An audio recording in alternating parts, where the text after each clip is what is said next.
जी आज हम बात करने जा रहे हैं फर्स्ट इंटीमेशन के बारे में, इसकी अहमियत के हवाले से, इसको भेजते कैसे हैं, इसका प्रोसेस कैसे है, और उसके बाद सेकंड इंटीमेशन का। अच्छा जी, अक्सर स्टूडेंट्स लॉ के जो पास आउट होते हैं कॉलेज से, तो उनको पता ही नहीं होता कि अब आगे लाइसेंस के हसूल के लिए करना क्या है। तो ये एक प्रोसेस है। एलएलबी आपने कंप्लीट कर ली, ये एक अलग से फेज था। अब आपने लाइसेंस हासिल करना है, ये अलग से फेज है। आपको कॉलेज वालों ने नहीं बताना कि आपने जाके लाइसेंस कैसे लेना है, ये आपने खुद से एफर्ट्स करनी है। अच्छा जी, सबसे पहले मैं आप लोगों को बता दूं कि जैसे लॉ गेट को पास करना ज़रूरी है, वैसे ही फर्स्ट इंटीमेशन पीरियड को पूरा करना ज़रूरी है। और ये पीरियड होता है मिनिमम 6 माह। ठीक हो गया जी, आपका लॉ गेट भी पास है, आपका एलएलबी भी पास है, आपने फर्स्ट इंटीमेशन नहीं भेजा था, तो आपको आपकी मुतलका बार काउंसिल जो है वो लाइसेंस इशू नहीं करेगी। इसका तरीकाकार क्या है जी, कि आपने एलएलबी को पास कर लिया, आपका भी लॉ गेट आया है या नहीं आया, उससे इसका कोई लेना देना नहीं है। आपने सिंपली अपने करीबी जो बार एसोसिएशन है वहाँ पे जाना है, जो वहाँ पे आपका मेंबर पंजाब बार काउंसिल है, उसको उसके ऑफिस जाना है, या फिर आपके जो सदर या सेक्रेटरी है उससे जाके आपने मिलना है और उसको कहना है जी कि मुझे फर्स्ट इंटीमेशन भेजना है। तो मुझे फर्स्ट इंटीमेशन भेजने का जो एक परफॉर्मा है, एक पेज होता है, ये मुझे दे दें। ठीक हो गया जी, आप वो वहाँ से ले लेंगे, उसके ऊपर सारी डिटेल्स होती हैं, जो जो डॉक्यूमेंट्स आपने अटैच करने हैं आपने वो अटैच कर लिए। उसके बाद आप किसी ऐसे सीनियर के पास जाएंगे जिसके पास आपने ये इंटीमेशन पीरियड पूरा करना है, या जिसके पास आपने काम करना है, या जिससे आपने ट्रेनिंग लेनी है। तो ऐसा सीनियर, उसकी प्रैक्टिस कम से कम 10 साल होनी चाहिए। ठीक हो गया जी, तो आप उस सीनियर के पास जाएंगे, वो आपको साइन स्टैंप करके दे देगा। तो वो इशू नहीं है कि आप रेगुलर बेसिस पे जाते हैं या कभी कभार चले जाते हैं, उसका कोई इशू नहीं होता। आपने किसी एडवोकेट के, किसी सीनियर एडवोकेट के साइन स्टैंप करवा लेने हैं। साइन स्टैंप करवा के डॉक्यूमेंट पूरे करके 2 से 3 हज़ार रुपये फ़ी है, वो आपने जमा करवा के अपनी मुतलका बार काउंसिल के एड्रेस पे भेज देना। अगर आप पंजाब से हैं पंजाब बार काउंसिल जाएगी, सिंध से हैं सिंध बार काउंसिल जाएगी। ठीक हो गया जी, तो इस तरह करके ये आप लोगों ने फर्स्ट इंटीमेशन अपना भेज दिया। अब 6 माह आप लोगों ने ऐसे ही गुजारने। इस 6 माह के दौरान आप लोगों ने अपना लॉ गेट क्लियर करना है। ठीक हो गया जी, जो आपका लॉ गेट का प्रोसेस है वो शुरू हो जाएगा, आप लोगों ने वो पूरा करना है।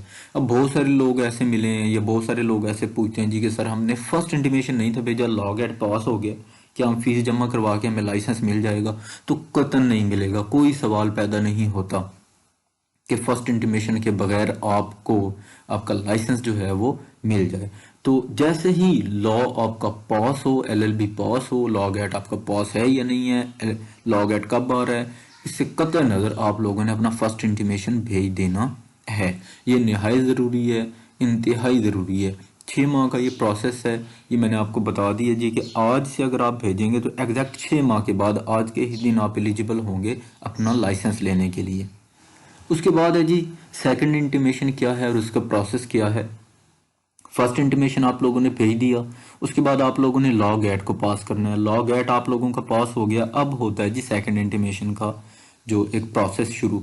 सेकंड इंटीमेशन ही हम लाइसेंस के लिए फाइल बनाते हैं ना, उसी को ही हम सेकंड इंटीमेशन बोलते हैं।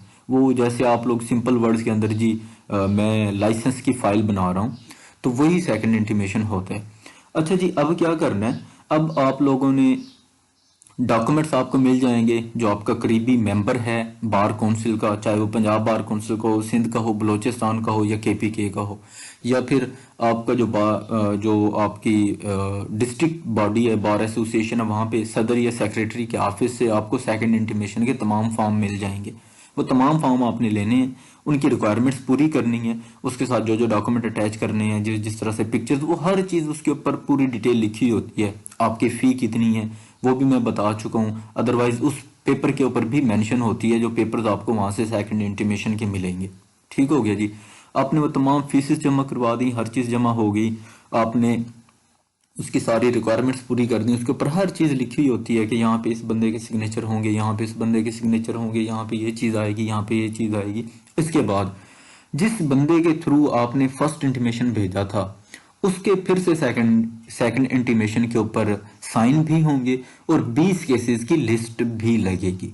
ठीक हो गया जी, कि आपने एज ए सबूत के तौर पे कि मैं इन 20 केसेस के अंदर अपने इस सीनियर के साथ, जिसके साथ मैंने फर्स्ट इंटीमेशन भेजा था, उसके साथ मैं अदालतों में पेश होता रहा हूँ, मैंने ट्रेनिंग ली है। देखें, अब बाद लोग क्या करते हैं, फर्स्ट इंटीमेशन किसी के थ्रू भेज देते हैं, सेकंड इंटीमेशन किसी के थ्रू भेज देते हैं, तो ऐसे आपको लाइसेंस नहीं मिलता, आपकी फाइल रुक जाती है।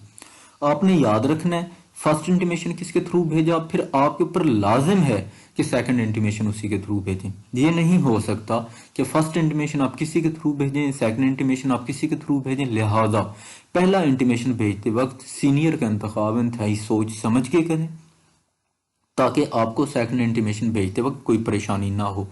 जब आप ये सेकंड इंटीमेशन या जो आपकी लाइसेंस फाइल है आप जमा करवा देंगे, उसके 2 या 3 दिन के बाद आपको लाइसेंस मिल जाता है। तो ये था जी फर्स्ट इंटीमेशन और सेकंड इंटीमेशन। अब सेकंड इंटीमेशन से पहले आपको 2 चीज़ें करना पड़ती हैं। पहले तो फर्स्ट इंटीमेशन भेजना पड़ता है, फिर लॉग एट पास करना पड़ता है, फिर सेकंड इंटीमेशन या लाइसेंस फाइल भेजनी पड़ती है। ये प्रोसेस है। अगर आप लोगों को किसी चीज़ की इसके अंदर समझ ना आई हो, या आप लोगों को कोई चीज़ मतलब प्रोसेस के अंदर या आपको कोई मुश्किल आ रही हो, तो आप कमेंट सेक्शन के अंदर हमसे कांटेक्ट कर सकते हैं। अगर आपको फाइल नहीं मिल रही, या अगर आपको जो डॉक्यूमेंट्स हैं वो नहीं मिल रहे, या आपको अगर किसी भी चीज़ की समझ नहीं आ रही, तो आप कमेंट सेक्शन के अंदर कमेंट करके हमसे पूछ सकते हैं। Thank you so much.